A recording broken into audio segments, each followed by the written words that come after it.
Epilogue. A few days later, early in the morning, the plow came through the garden. Mrs. Frisby heard the chug of the tractor and the soft scrape of the steel against the earth. She watched from just inside her front door, fearfully at first, but then with growing confidence. The owl and the rats had calculated wisely, and the nearest furrow was more than 2 feet from her house. Behind the plow, in the moist and shining soil, the rudely upturned, red-brown earthworms writhed in a frenzy to rebury themselves.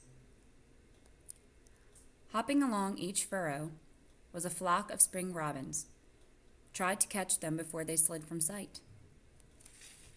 And when the plowing was done and the worms had all disappeared, either eaten or safely underground, Mr. Fitzgibbon came back with a hallow, breaking down the furrows, and turned them all up again. It was a good day for the robins. After the harrow, for the next 2 days, came the Fitzgibbons themselves, all 4 of them, with hoes and bags of seeds, planting lettuce, beans, spinach, potatoes, corn, and mustard greens. Mrs. Frisby and her family kept them out of sight. Thoughtfully, Brutus and Arthur had dug their doorway behind a tuft of grass, so that not even Billy noticed it. Brutus and Arthur. Mrs. Frisby did not suppose she would ever see either of them again, nor Nicodemus, or any of the others. Brutus, after swallowing Mr. Age's medicine and the resting for half an hour, had gone on his way into the forest to join the colony in Thorn Valley. There was no talk of their coming back, unless their attempt to grow their own food should fail, and she did not believe that that would happen. They were too smart. And even if it did fail, they would probably not come back to Mr. Fitzgibbon's farm. She thought that it would be pleasant to visit them and see their new home, their small lake, and their crops growing, but she had no idea where the valley was, and it would be, in any case, too long a journey for her and the children. So she could only wonder about them. Were they, at that moment, like the Fitzgibbons, planting seeds behind their own plow? Some, like Isabella's mother, might grumble about the hardness of the new life that they had chosen. Yet the story of what had happened to Jenner and his friends, if it was Jenner and his friends, to say nothing of the destruction of their own home, would surely help to convince that Nicodemus's ideas were right. The Fitzgibbons finished their planting, and for a week or 2, all was quiet. But it would not stay that way. The crops would appear, the asparagus was ready to sprout, and for the rest of the spring and summer, the garden would be too busy a place for mice to live comfortably. So on a day in May, as warm as summer, early in the morning, Mrs. Frisby and her children laid a patchwork of sticks, grass, and leaves over the top of the entrance to their cinder block house, and then carefully scraped earth over it so that it would not show. With luck, they would not have to dig a new one in the fall. They walked to their summer house, taking half a day to do it, strolling slowly and enjoying the fine weather, stopping on the way to eat some new spring leaves of field cress, some young poke greens, and a crisp, spicy mushroom that had sprouted by the edge of the woods. For their main course, a little farther on, there was a whole field of winter wheat, its kernels newly ripe and soft. As they approached the brook toward the big tree in the hollow, of whose roots they would make their summer home, the children ran ahead, shouting and laughing. Timothy ran with them, and Mrs. Frisby was glad to see that he had showed no trace of sickness. It was an exciting time for them. In the garden, they were always alone with themselves, but along the bank of the brook in summer lived 5 other mice families, all with children.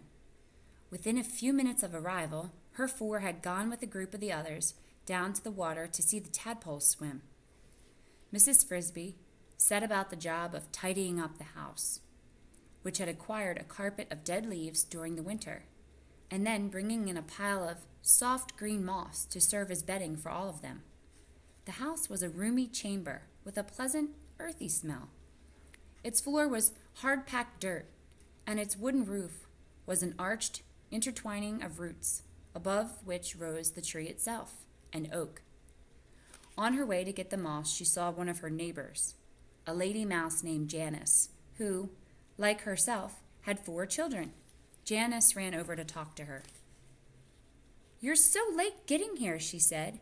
"We all thought something must have happened to you." "No," said Mrs. Frisby. "We're all fine."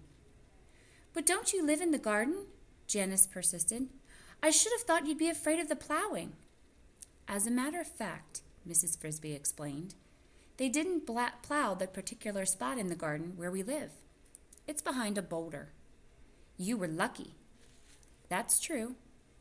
More than that, Mrs. Frisby did not tell. She had agreed to keep a secret, and she would do as she had said. Still, she thought after quite a long deliberation it was probably all right to tell her children, first making them promise to keep it secret. They were, after all, the children of Jonathan Frisby. For all she knew, and for all Nicodemus knew, they were likely to turn out to be quite different from the other mice, and they had a right to know the reason. The following evening, therefore, when they had finished an early supper, she gathered them around her. "Children, I have a story to tell you, a long one." "Oh, good!" cried Cynthia. "What kind of story?"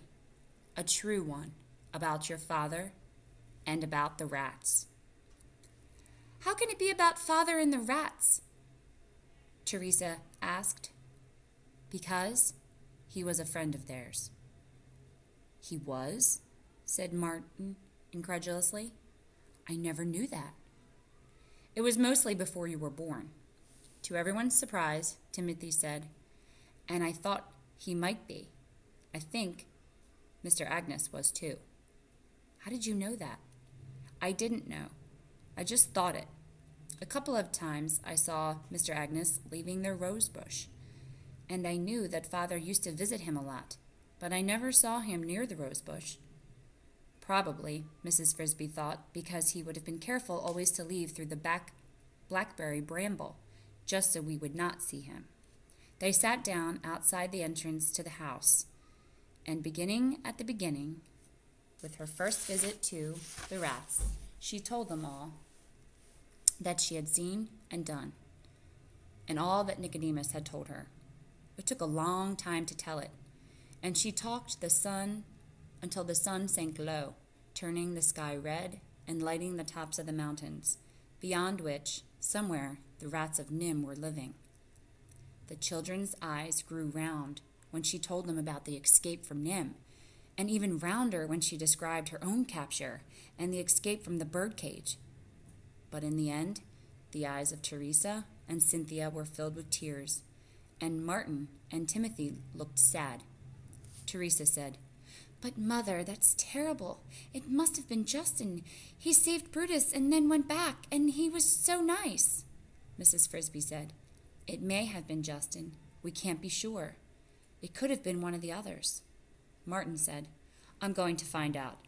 I'm going to Thorn Valley somehow, someday." "But it's too far, and you don't know where it is." "No, but I bet Jeremy knows. Remember, he told you about the rats had a clearing in the back of the hills? That must be in Thorn Valley." He thought about this for a minute, and then he added, "He might even fly me there on his back, the way he did you." "But we don't know where Jeremy is either. We didn't see the crows down here," Mrs. Frisby reminded him. "No, but in the fall, when we go back to the garden, I could find him then. If I've got something shiny to put out in the sun, he'd come to get it." Martin was growing excited at his idea. "Oh, Mother, may I?" "I don't know. I doubt that the rats will still want visitors from the outside. They wouldn't mind. After all, you helped them, and so did Father, and I wouldn't do any harm." "It's not something we have to decide tonight," said Mrs. Frisby. "I'll think about it. And now it's late. It's time for bed." The sun had set. They went into the house and lay down on the soft moss Mrs. Frisby had placed on the floor of their room under the roots. Outside, the brook swam quietly through the woods, and up above them in the warm wind blew through the newly opened leaves of the big oak tree. They went to sleep.